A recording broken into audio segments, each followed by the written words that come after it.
ঘটনা, তারপরে প্রশাসনের কড়া পদক্ষেপ। বেনিয়ামের অভিযোগে আজই শহরের 8টি হোটেল বন্ধের নোটিশ দেওয়া হয়েছে। পাশাপাশি কলকাতার 17টি হোটেলকে শোকজ নোটিশ দিয়েছে দমকল। Marquis Street, Free School Street, Sudder স্ট্রিটের একাধিক হোটেলের অগ্নিবিধি নিয়ে উদ্বিগ্ন রয়েছে প্রশাসন। হোটেলে সঠিক অগ্নিবিধি মানা হয়েছে কিনা তার জবাব চাওয়া হয়েছে হোটেল কর্তৃপক্ষের কাছে।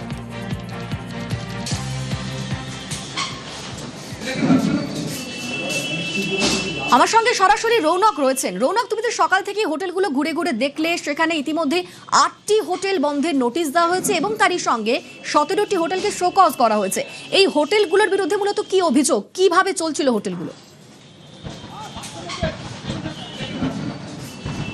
দেখো, একেবারে যেটা আমরা জানতে পারছি দমকল সূত্রে, যে এই হোটেলগুলোর কোনো রকম কোনো অগ্নি নির্বাপক ব্যবস্থা ছিল না। শুধু তাই নয়, বিল্ডিং প্ল্যানও কিন্তু বেশ কয়েকটি হোটেলের নেই এবং দেখা যাচ্ছিল রেসিডেন্সিয়াল বিল্ডিং হওয়া সত্ত্বেও তারা ব্যবসার ক্ষেত্রে এই হোটেলগুলোকে ব্যবহার করছিল।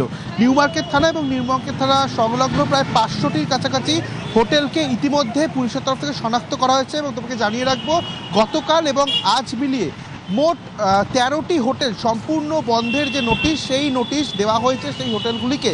এছাড়াও আজ নতুন করে 17টি হোটেলকে শোকজ নোটিশ দেওয়া হয়েছে। কি এই শোকজ? যে দমকল সার্ভে করে দেখেছে এই হোটেলগুলো যথাযথ অগ্নি নির্বাপক ব্যবস্থা নেই, সেক্ষেত্রে তাদের হোটেল বন্ধ করে দেওয়া হবে। তাদের হোটেল কেন বন্ধ করা হবে না সেই মর্মে তাদেরকে শনিবারের মধ্যেই দমকলের সদর দফতরে উত্তর দিতে হবে। এই কারণে 17টি হোটেলে কিন্তু ইতিমধ্যে শোকজ নোটিশ দেওয়া হয়েছে। অত্যন্ত ভয়ঙ্কর যে বিষয়টি সামনে আসছে, যে এরকম একটি নিউ মার্কেট থানা এবং তার সংলগ্ন এলাকায় রমরমিয়ে হোটেল ব্যবসা চলছে, সেখানকার 90% হোটেলেরই কিন্তু যথাযথ অগ্নি নির্বাপক ব্যবস্থা নেই এবং তারপরও দেখা যাচ্ছে যে প্রপার বিল্ডিং প্ল্যান, সেই বিল্ডিং প্ল্যান পর্যন্ত নেই এবং রেসিডেন্সিয়াল বিল্ডিংগুলোকে কিন্তু এখানে ব্যবসার ক্ষেত্রে ব্যবহার করা হচ্ছে। আজ এরকম প্রায় 5টি জায়গায় দমকল, কলকাতা কর্পোরেশন এবং সিএসসির আধিকারিকরা তারা যান। 5টি হোটেলকেই কিন্তু সম্পূর্ণ বন্ধের নোটিশ দেওয়া হয় এবং সেই হোটেলের ছবিগুলো তুমিও দেখেছো। একেবারে ভয়াবহ চিত্র। যদি কোনো দুর্ঘটনা ঘটে সেখান থেকে কিন্তু কেউ কোনোভাবে বেরোতেও পারবে না। একেবারে যৌতুকগৃহ হোটেল, সেই সমস্ত হোটেলগুলো কিন্তু সম্পূর্ণ বন্ধের নির্দেশ দিল প্রশাসন। বেশ, ধন্যবাদ রৌনক। কতগুলো হোটেলকে আপনারা সম্পূর্ণ ক্লোজ করলেন আজকে 8টা ক্লোজ হয়েছে, ওটা কেএমসি তরফ থেকে বলতে পারবেন। 8টা আজকে ক্লোজ হয়েছে, একটা কেএমসি থেকে আছে। তো এই যে হোটেলগুলো, এগুলো দীর্ঘদিন একদম হেডকোয়ার্টারের পাশে ফায়ার সেফটি লাইসেন্স করেছে, আমাদের সমস্ত অডিট হয়েছে, আমরা সমস্ত নোটিশও ধরিয়েছি, সমস্ত কিছু হয়েছে, আমাদের মক ডিল হয়েছে, সব কিছু হয়েছে। তারাপীঠ কলকাতায় হোটেলে আগুন, একের পর এক বোর্ডারের মৃত্যু। এবার কড়া পদক্ষেপ দমকলের, একাধিক হোটেলকে বন্ধের নোটিশ দেওয়া হয়েছে। সকাল থেকে আমরা আপনাদের বিভিন্ন জায়গার ছবি দেখাচ্ছি যেখানে পৌঁছে যাচ্ছেন প্রশাসনের আধিকারিকরা এবং সেই হোটেলে ঠিকঠাক ব্যবস্থা রয়েছে কিনা, আগুন নেভানোর মতো ব্যবস্থা রয়েছে কিনা এবং দমকলের সমস্ত বিধি মেনে সেই হোটেল তৈরি হয়েছে কিনা, এই সমস্ত গুলো কিন্তু খতিয়ে দেখা হচ্ছে।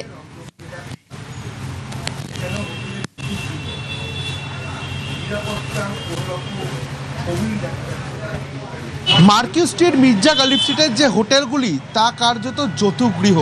এরকমই একটি হোটেল মনসুখ, সেখানে সম্পূর্ণ বন্ধের নোটিশ টাঙিয়ে দেওয়া হয়েছে দমকল, কলকাতা পৌরসভা এবং সিএসসির তরফ থেকে। দীর্ঘদিন ধরে এই গেস্ট হাউস চলছে, কিন্তু আবাসিকদের সুরক্ষা দেখানোর চেষ্টা করব। এই যে সিঁড়ি, একজন যদি সিঁড়ি থেকে ওঠে, দুজনের পর আর কেউ সিঁড়ি থেকে উঠতে পারবে না এবং এই যে সরু সিঁড়ি, এখান থেকেই উঠে যেতে হবে এই মনসুখ গেস্ট হাউসে।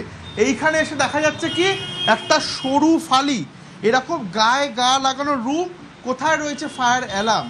কোনো ওপরে সিলিংয়ে ফায়ার অ্যালার্ম, স্প্রিংলার কিচ্ছু নেই, শুধু একটি মাত্র ফায়ার এক্সটিংগুইশার রাখা রয়েছে এখানে।